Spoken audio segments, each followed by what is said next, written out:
In 3D, when people start waking up and they start realizing, wow, I have the power to use this tool called manifestation. I can use my mind and my thoughts and the energy field of my body, in other words, the emotion, my excitement, my gratitude, to create an experience that I like in the physical world. So in other words, I can create and manifest for, which means to actualize, to bring in to my world a new job, a new car, a new relationship, a new partnership, a new home. That's really fun, right? Those are desires of the physical world. But here's what's really amazing is that as we more and more align with these higher dimensional concepts, where we really are anchored into this love and unity, we realize we want love and peace and happiness and joy for everyone, because we know that for everyone, in order for us to have it, everybody else has to have it, because we're all connected. So when we talk about manifesting in the 5D reality, now we use the basic tools that we learned to bring in a new car, to bring in a new house, to bring in a new partner, to create the world we want to live in. We understand the basic foundational truths of using your thoughts, your emotions, your mind, your perspective, your energy field, your heart, your excitement, your gratitude.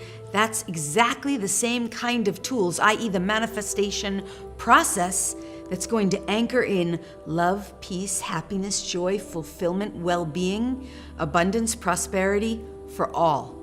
Same tools.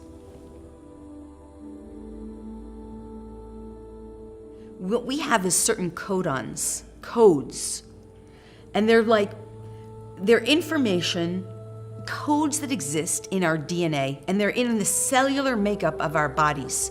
So what happens is when we start going through the ascension process, and by the way, there is one requirement for every person and animal, but they already have it, to go through the ascension process. What it is it's a codon within our DNA. It's one of the sort of like, you could consider it almost like an access point or a gateway, and it's the codon for compassion.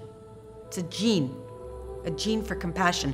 So what happens is once you exhibit compassion, you energetically align with this energy of compassion, what happens is you start to, more and more of what's in your dormant potential starts to get naturally awakened. These codes, they literally exist within our DNA. And so this cellular activation starts happening, and within our physicality, as we start aligning with higher truths and higher perspectives, dormant potential gets awakened within us.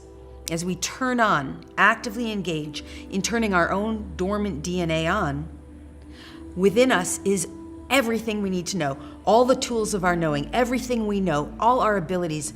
Every one of us is healers. Every one of us has the ability to telecommunicate. Every one of us has the ability to telepathically dialogue with other beings and other animals. We have the ability to do all kinds of unknown, incredible things. We could go off, to such extremes to learn about what's possible for us that we've barely begun to unlock. But this knowing, it's coming from within us. And simultaneously, if I can say a little more, is that not only do we have it, is it coming from within us, it's coming from the field of all intelligence, because as you're shifting dimensions, up-leveling your consciousness, releasing the dormant parts of you, or the parts of you that were based in separation, more of the dormant parts of you are coming online, so you're able to access higher states of consciousness, expanded consciousness from the field of all that is, or you could also call source. This intelligence, this wisdom is coming in and through you, to you, and from you, radiating out in every direction. This is the law of radiation, by the way, circulating around the field of all that exists and then attracting back to you. Law of attraction. It's just, these are laws of the universe. So it's always there. It's always been there. You're just accessing what's been there all along.